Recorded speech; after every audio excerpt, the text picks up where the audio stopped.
Mary Thomas. ദേവികയെ സ്റ്റേഷനിൽ നിന്ന് ഇറക്കാൻ ഇടപെട്ടത് മന്ത്രി മേരി തോമസ് ആണെന്ന് എനിക്ക് വ്യക്തമായിട്ടുള്ള അറിവ് കിട്ടി.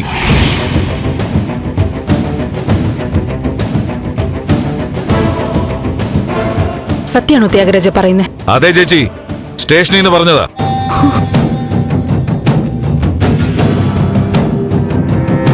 തെളിവില്ലാതെ ദേവികയെ കസ്റ്റഡിയിൽ എടുത്തതിന് നടപടി ഉണ്ടാവുന്നൊക്കെ വിരട്ടിയത്രേ മന്ത്രി.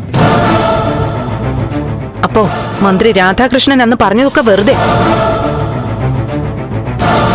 പാർട്ടി നിൽക്കുന്നത് ബലരാമന്റെ കൂടെയാ, എല്ലാ സപ്പോർട്ടും നമുക്കാണെന്നൊക്കെ പറഞ്ഞിട്ട് വേറൊരു മന്ത്രി പരസ്യമായിട്ട് സിദ്ധാർത്ഥന്റെ വീട്ടുകാരെ സഹായിക്കുന്നു. പാർട്ടിക്ക് രേഖാമൂലം പരാതി കൊടുക്കണം. ആന്റി വരട്ടെ, ആദ്യം ഞാൻ അവരെ നേരിട്ട് പോയി കാണാം. അന്ന് മിനിസ്റ്ററെ കാണാൻ ചെന്നപ്പോ മോളെന്നൊക്കെ വിളിച്ച് വലിയ വാത്സല്യം കാണിച്ചതാ. അന്നൊരു പരാതിയും കൊടുത്തതാ, എന്റെ അമ്മയെ കണ്ടുപിടിച്ച് തരണോന്നും പറഞ്ഞു. അതിനും മറുപടിയില്ല. എല്ലാം കൂടി എനിക്ക് ചോദിക്കണം. ഞാൻ മന്ത്രിയെ കണ്ടിട്ട് വരാം. നിക്കേ, ഞാനും വരാം, എനിക്കും കാണണം. അന്നിവിടെ വന്നപ്പോ ബലരാമന്റെ മാഹാത്മ്യം കുറെ പറഞ്ഞതല്ലേ? ഇന്ന് വാ, നമുക്ക് പോവാം. ത്യാഗരാജ, ഞാനും തനുജയും പോയിട്ട് വരാം. വേണ്ട ചേച്ചി, ഇപ്പൊ പോണ്ട. അതെന്താ?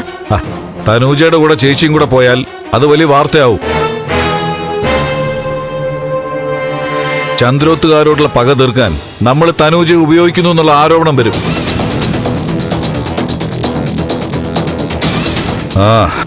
ഇപ്പൊ തന്നെ അങ്ങനെ ഒരു സംസാരമുണ്ട്. ഇപ്പൊ തനൂജ പോട്ടെ, നമുക്ക് പിന്നെ പോവാം. ആരോഗ്യമന്ത്രിയെ കാണുന്നതിന് മുമ്പ് മുഖ്യമന്ത്രിയെ കൂടെ കണ്ട അനുഗ്രഹം വാങ്ങിച്ചിട്ടങ്ങ് പോവാം. അതെ ആന്റി, ഇപ്പൊ ആന്റി വരണ്ട, ഒക്കെ ഞാൻ ചോദിച്ചോളാം. നോക്ക് തനുജെ, അവരുടെ ചങ്കിൽ കൊള്ളുന്ന തരത്തിൽ തന്നെ 4 വർത്താനം പറയണം.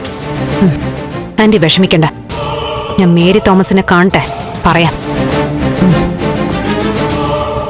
മന്ത്രി ഇടപെട്ടതിൽ നമുക്കുണ്ടായ പ്രയാസം തുറന്നു പറയാം. ഞാൻ പോയിട്ട് വരാം.